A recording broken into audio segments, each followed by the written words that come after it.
Okay, so you're a seasoned pro thinking about heading up north. To Canada. Yep, Canada. Yeah. And you know what all that experience you've racked up? Mm-hmm. That's actually a huge plus. Oh, absolutely. We're going to dive into Canadian visas today, see what your best options might be. Yeah, that's what we're here for. We're going straight to the source for this one, Canada.co. The official site. Yep. Immigration, Refugees, and Citizenship Canada, or IRCC. Lots of info there. So let's map this out for folks who are, further along in their careers. Here's that. All right, so big picture, Canada's got two main paths, permanent residency Right. and then temporary residency. Uh-huh. I'm guessing for most folks listening, permanent's going to be the goal. Yeah, if you're looking to settle down long term, Make it home. definitely. So for pros like you listening, the skilled workers category is probably our focus. Makes sense. Within that, there's this thing called express entry, Yeah, you hear that a lot. and then also Provincial Nominee Programs. PNPs. So we'll unpack those a bit later. We'll get there. There are other permanent resident options, but we're really honing in on those skilled worker paths. Yep, that's the sweet spot today. Okay, so express entry first up. What's the big deal with that? So Express Entry, it's basically Canada's main online system for picking skilled workers for immigration. It manages applications for a few federal programs. Makes sense. Okay, so those are... Yeah, so we've got the Federal Skilled Worker Program, Huh? the Federal Skilled Trades Program, and then the Canadian Experience Class. Okay, quite a mouthful. Yeah, few options. Let's start with that first one. Federal Skilled Worker Program, FSWP.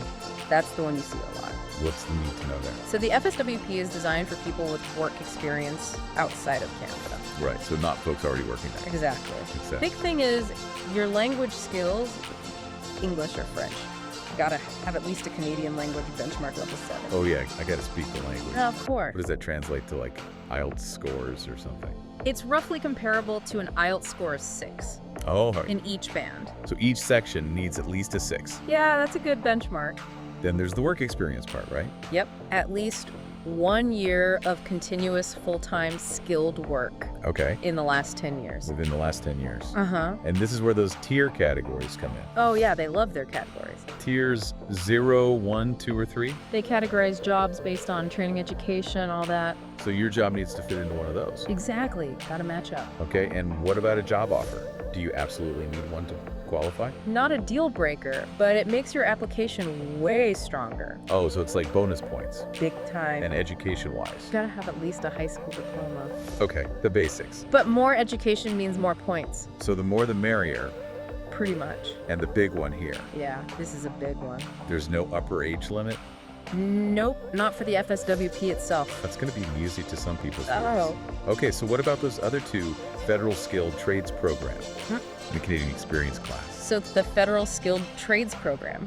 FSTP. Yeah, that one's for specific trades, Right. like electricians, welders, stuff like that. So very specific. Very, Usually need a job offer or a Canadian qualification. right, already in the system. Then Canadian Experience Class is for folks with, If you've already got Canadian work experience. okay, so at least a year of skilled work in Canada. Yep, that's the key there. Gotcha. So Yeah. valuable to know about. But Might not be the best fit for our listeners today. right, not for this specific deep dive. Exactly. Okay, you mentioned Provincial Nominee Programs, PNPs, before. Yeah, those are important. How do those work?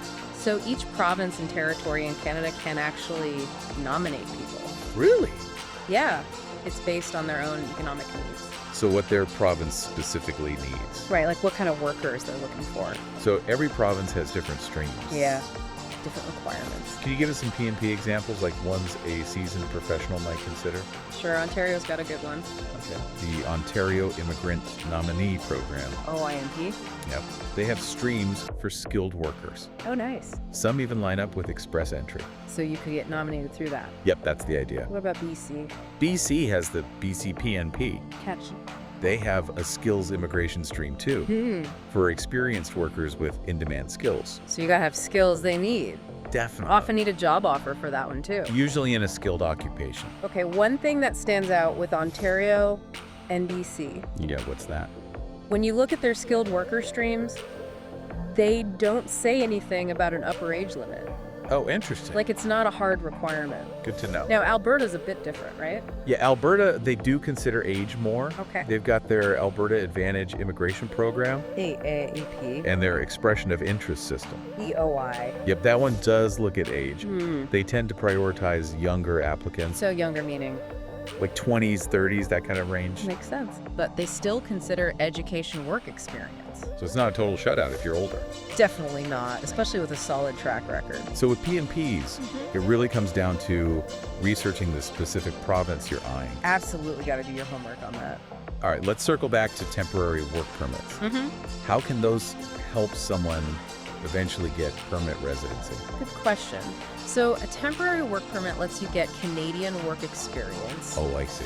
And then that can make you eligible for things like the Canadian Experience class. Ah, Or even some PNPs that like local experience. so like a stepping stone. Exactly. Get your foot in the door. To get that work permit, though, usually your employer needs an LMIA, That's right, Labor Market Impact Assessment. another acronym. Canada loves them. So basically, the employer has to prove they couldn't find a Canadian to do the job. Yep, that there's a genuine need. Okay, there are some exceptions to that LMIA rule. Yeah, through the International Mobility Program. That's But for the most part, LMIA is the standard. All right, let's talk about the elephant in the room age. okay.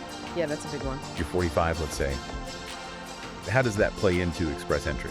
So Express Entry uses this thing called the comprehensive ranking system. CRS. Yep, age is a factor there. Yeah. You get the most points if you're between 18 and 35. Okay, the younger folks. But even at 45, you still get some points. So it's not like you get 0, Nope, not at all. but it's just one piece of the puzzle, right? Right? Language skills, education, work experience, all that counts too. So even with fewer points for age, you can still have a competitive score. Absolutely. Got to make those other areas shine. It's about maximizing your strengths. That's the key. And for PNPs, we talked about how age varies. Yeah, Alberta weighs it more heavily. But Ontario and BC, their skilled worker streams don't focus on age as much. At least not up front.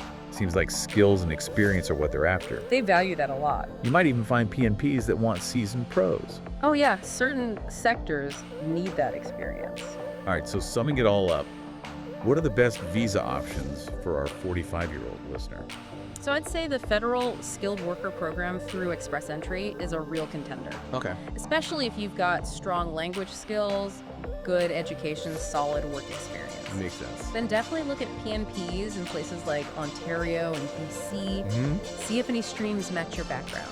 And look for those enhanced nominations. Oh yeah, those can give you a boost in Express Entry. And a temporary work permit could be a strategic move. Yeah, get that Canadian experience. Open up more pathways. Exactly. So action plan time, assess your language skills, Yep.